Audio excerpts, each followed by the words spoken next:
So an apprenticeship is an opportunity for somebody to learn a trade over the course of a few years, normally going to college and learning in the workplace as well.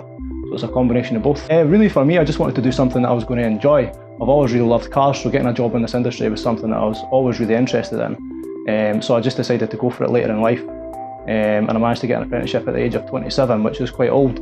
But I just went for it and I managed to get a really good opportunity after having 2 years in college prior to this. And then upon leaving college, I managed to go straight into a job. So I'm now in the final year of my apprenticeship, so I'm not long till I'm qualified actually. I'd say just go for it. I'd say do some research. I'd say go for something you're going to enjoy. That was the thing for me. I'd had jobs before that I didn't necessarily see any prospects in, so I thought I really want to do something that I can have a future in and something that I'm going to enjoy more than anything. So I'd say just go for it. College for me was a way of sort of getting into that.